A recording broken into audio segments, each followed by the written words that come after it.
जातस्य ध्रुवो मृत्युर ध्रुवम जन्म मृतस्य च। जो वस्तु चिज पदार्थ जन्मिन्छ नि, जुन पनि प्राणीहरूको जन्म हुन्छ त्यसको मृत्यु निश्चित छ।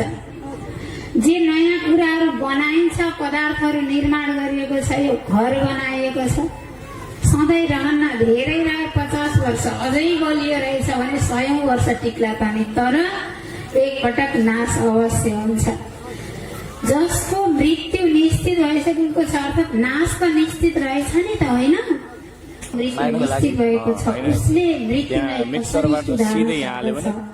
उसले गर्नै पर्ने काम के हो भने सुन्नु पर्ने, बोल्नु पर्ने कुराहरू त धेरै छन् रे। सुन्नु पर्यो, छोराका कुरा सुन्नु पर्यो, पतिका कुरा सुन्नु पर्यो, छर छिमेकी इष्ट मित्र सबैका कुरा सुन्नु पर्यो। सुन्नु पर्ने कुरा धेरै छन् संसारमा र बोल्नु पर्ने कुरा पनि धेरै छन्। ती सुन्नु पर्ने, बोल्नु पर्ने संसारका धेरै कुराहरू मध्ये सुन्नै पर्ने, बोल्नै पर्ने र भन्नै पर्ने कुरा भनेको लीला कथा, चरित्र, गुणानुवाद। यो शरीर र शरीरसँग सम्बन्धी जनहरूबाट अलिकति पर गतनको विषयमा मनुष्यहरूले सोचेका हुँदैनन्।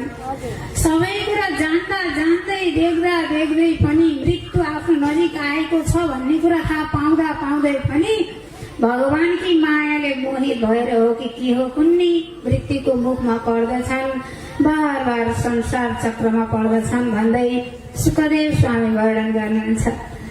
मृत्यु आएको देख्दा देख्दै, जान्दा जान्दै किन त्यसै सत्तै मृत्युको मुखमा परिन्थ्यो र, होइन? आत्माको कल्याण गरिन्थ्यो नि, होइन र? बिस्तारै फुलाइदिन्छ आनन्द काण्ड भगवानको। सेतो पत्र आयो, त्यो कालीले पठाएको पत्र सुरु गर्छ, अगाडिबाट सुरु गर्छ, होइन? यसो ऐना हेऱ्यो, अगाडि चाहिँ के भन्छ, फुलिदिएको हुन्छ। अब त वैराग्य आउला, ए आधा उमेर गयो, 40 भयो, 80 सम्म बाँचियो भने पनि 40 त गइसक्यो भनेर वैराग्य आउला, जाने बेला भयो, तयारी गर्नु पर्यो भनेर आत्पेलान् भनेर सेतो पत्र पठाइदियो। हामीबाट बाठा भएका, चलाक भएका, पहिला त एउटै रङ थियो कालो, अहिले त रातो पहेँलो हरियो के लाएर रङ्गाएर पत्रलाई रद्द गरिने हो। काला हैरान भएर, अरे बाबा यो पत्रलाई तिनीहरूले त व्यवस्था गरे, रद्द गरे। फेरि अब अर्को पत्र पठाइदिए, बिस्तारै आँखा कमजोर हुन थाल्यो, 40 लागेपछि अगाडि चेकअप गर्नुपर्छ अरे। आनन्द काण्ड भगवानको। अब नेत्र कमजोर हुन थाले, अब देख्ने कुरा पनि देखे, नदेख्ने कुरा पनि देखे, धेरै कुरा घुमे, हेरे, देखे। अब बस एकान्तमा बसेर एउटै ईश्वरको चिन्तन गर्छु, उसैको छवि मात्र हेर्छु भन्लान्। यिनीहरूले वैराग्य लिएलान् भनेर कालले अर्को पत्र पठायो। हामी 2टाले पुगेन, 4वटा, फेरि 2टा थप्यौँ, 4वटा हालेर हेर्न थाल्यौँ। अब बिस्तारै उसले कान कमजोर गराइदिए, कानमा पनि यन्त्र हालेर सुन्न थाल्यो, दाँत झर्न थाले। अबैला त झन् दाँत त विभिन्न प्रकारका उपचार हुन थाले, टोपी लाउने, के लाउने, बिम बाँध्ने आदि गर्दै।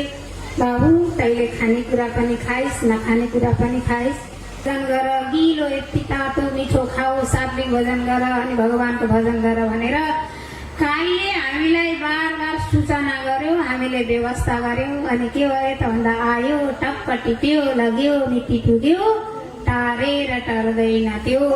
हजुर हामी अहिलेको कसका आमा छोरी बनेर आएका छौँ, कोहीलाई आमा बनाएका छौँ, कसैको आमा बनेका छौँ, कसैका छोरी भएका छौँ, पत्नी भएका छौँ, भाइ भएका, बुहारी भएका छौँ। यो सबै पूर्व जन्मको संस्कार अनुसार आफ्नो कर्म भोग्नको लागि त्यो व्यक्ति हाम्रो सम्बन्धी भएर आएको भक्तजन।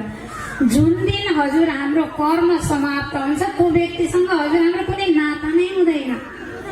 हामीले अलिकति गम्भीर भएर चिन्तन गर्ने हो भने, छोराले आमाको सेवा गर्नै पर्ने हो भने, आमाले जन्म दिएकी हुन् नि त, 10 धारा दूध खुवाएकी हुन्, हुर्काएकी हुन्, बढाएकी हुन्, 9 महिना कोखमा राखेकी हुन्, बडो कष्टका साथ जन्म पनि दिएकी हुन्।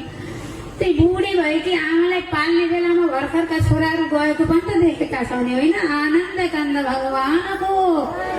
उनको काम पुरा भयो भने उनी गइदिन्छन्। मेरी आमा बुढी छे, एक्ली छे, यिनलाई मैले रक्षा गर्नुपर्छ भनेर बस्दैन। हामी यहाँबाट काठमाडौँ जानु पर्यो भने गाडीमा चढ्छ, होइन? हामी जीवन रूपी गाडीमा यो जीवात्मा चढेर आएको छ भक्तजन।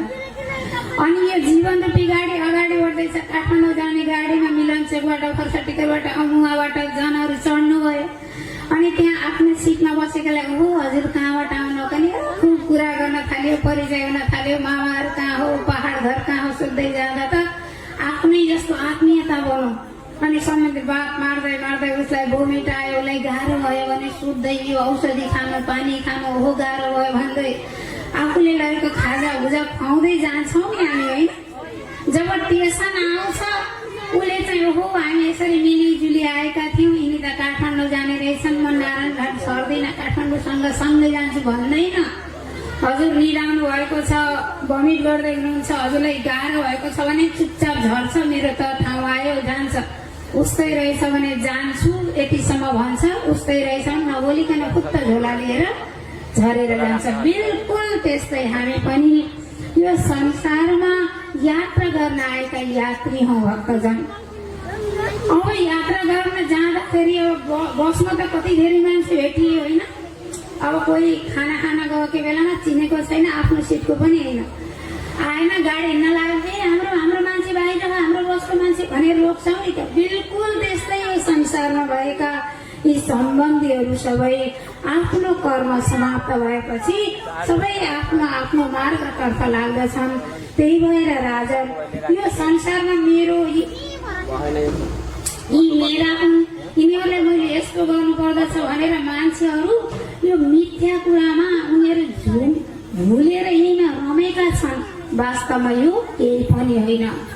सबै जीवात्मा आफ्नो कर्मफल भोग्न आएका, जुन दिन कर्मफल समाप्त हुन्छ, कर्म समाप्त हुन्छ, प्रारब्ध छेड हुन्छ, आफ्नो लोकमा जान्छन्। त्यही भएको हुनाले हे राजन तस्मात् भारत सर्वात्मा भगवान् ईश्वरो हरि श्रोतव्यः कीर्तितव्यश्च स्मर्तव्यश्चेत्सता भयम्। यदि संसारमा सुन्नै छ भने भगवानको बारेमा सुन, बोल्नै छ भने भगवत विषयमा मात्रै बात गर बोल, र केही भन्नै छ भने उनी हरि भगवानको बारेमा नै भन भन्दै